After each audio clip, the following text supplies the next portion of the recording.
So I know it's been a while since I've actually uploaded on this channel, and if you can tell from the main channel, I've been very active on there preparing for Sun and Moon. I was thinking of doing an update video to kind of let you guys know what's going on here, but I think I'll probably do that later on within the week. But of course, guys, thank you for supporting me on this. This episode of Dragon Ball Super was absolutely insane, and let's get into it. Straight off the get-go, you see it's Goku and Vegeta running back from where they last stood off against the now fully fused black, I'm gonna call it Black Zamasu. I don't know the unanimously decided name. He just calls himself Zamasu because technically it is Zamasu. You know, Zamasu's soul's in the body of Goku, and then there's Zamasu fusing, he's basically fusing with himself, you know? And he's essentially busted his shit. If Black Goku himself could rip a whole new universe in a time rift just with his power alone, imagine the feats and how far a lot of other characters in this series could go. So putting two and two together, a man that's immortal and a man that can literally do that alone, he's gonna be very busted, and he is. He's very goddess-centric. He's in love with being a god. He is a god, but like he's so in love with the fact that he is a god. You know, he's very power-obsessed, very power-hungry, and he has this grudge over these mortals that he just cannot get over because he sees them do all this stupid shit. Basically, Zamasu is a whole person that got triggered on the Twitter timeline, and now here is the outcome.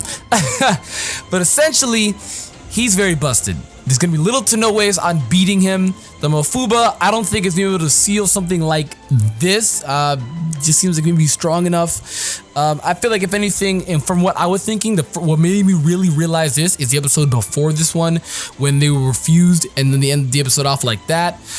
When Trunks and Mai did the Mafuba on him, Zamasu was put in there, but they didn't have the seal because of freaking Master Roshi. Shout out to my guy Roshi, little humor effect in Dragon Ball Z there.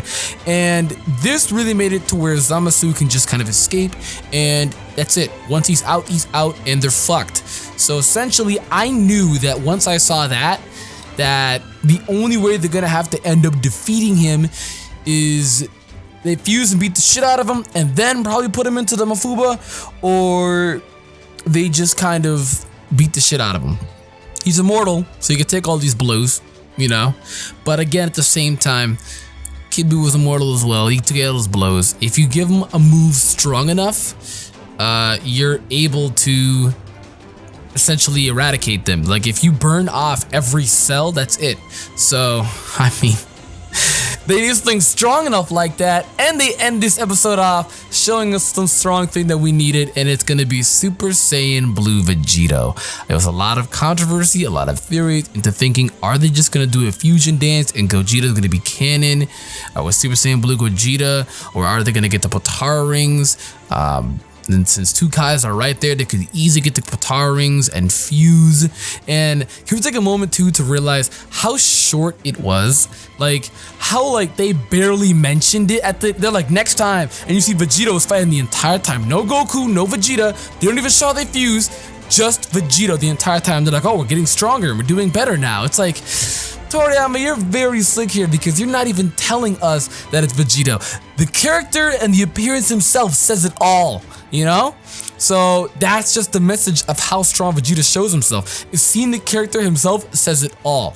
And this was canon, the most strongest character in Dragon Ball Z. The strongest villain in Dragon Ball Z was Subaru, and he had all that stuff absorbed. And we're going based off that canon ones, going Subaru based off when it's all absorbed. And Vegeta was eons light years stronger than him. He made him look like a fool, he embarrassed him. But of course, always getting cocky, always getting fucked up. Vegito was and still is like one of the strongest protagonists we've had in Dragon Ball Z. Just Dragon Ball overall, you know. Of course, there's Beerus and other guys like that, but they're not really protagonists, you know. And that, I guess that's also the message it shows as well. We get in this character this strong at a new level, because Super Vegito is basically Super Saiyan Vegito. This right here is Super Saiyan Blue Vegito. So not only does he have God Ki completely heavenly controlled, he's in Super Saiyan Blue as well. He's Super Saiyan Blue Vegito, Jesus Christ, I feel like the skill gap between Super Saiyan Blue Vegito and Zamasu here is gonna be huge. Every time when they whip up Vegito on this insanely busted villain, they just can't seem to beat. Because if you also remember, they could not seem to beat Majin Buu as well, and then he just kept powering up and powering up. Similar with Zamasu and Black Goku, they whip up your boy Vegito. This is the second time that they're doing this, kind of going off this, and I feel like he's going to be light years stronger than Zamasu. This might be the bias in me, the huge Vegito fan in me, but I just feel like he'd be light years stronger, you know? He's going to be stupid strong. He's so powerful that I don't even see a way on how, like, he would lose, you know? If they find a way, they find a way. Also, fun fact as well, the white-haired villain that Toriyama was talking about, this is essentially the white-haired villain. I'm just, for some reason, I'm bringing that back up because it was brought to my attention again. Toriyama talked about earlier in the year, around February, March time, that the next big villain, the next big arc of Dragon Ball Super is going to have white hair. And once they fuse, Zamasu and Black Goku, white hair.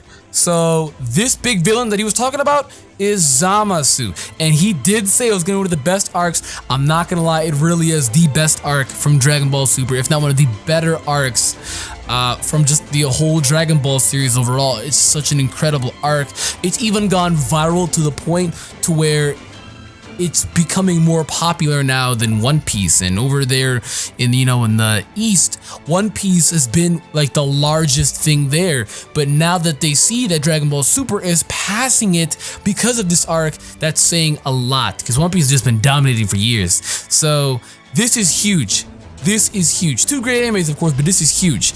And Toriyama is just the god for this. This is the GOAT, that he's really bringing life back to Vegito. And everyone's sitting here saying, how are they gonna unfuse? How are they gonna infuse? Well, Kibito and Kabuki, I think the fuse form was Kibito. It was Kibito and Kabuki.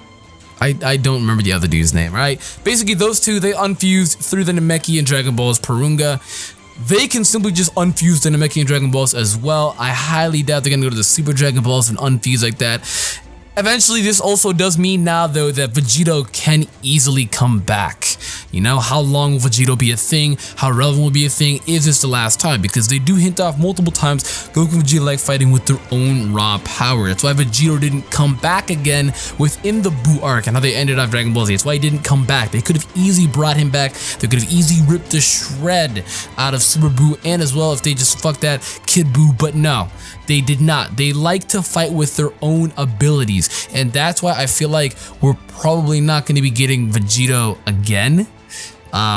If we do get him again, though, I feel like it have to be something to where they have absolutely no other choice. Like in these conditions were met to where they didn't have enough time to prep, they didn't have enough time to train up. Vegeta did the most that he could, and at the same time as well, Zamasu's really using the best of this Saiyan blood that he has coursing through Goku's body and powering up through the rage. So I feel like certain conditions have to be met in order for Vegeta to come to win. It's literally a last ditch effort. Who knows? They could do some type of mini short thing on boy Gogeta. Gogeta. Everybody wants to see Gogeta again. I don't know, but I can't wait till next week, guys. My blood is coursing boil for next week, but that's gonna be for this review. I'm sorry for not uploading for like 3 weeks. I apologize about that, guys. I'm pushing out a lot of content this week, so thank you guys for sticking around supporting me. That's gonna be it, though. I'm gonna get out of here. Goodbye.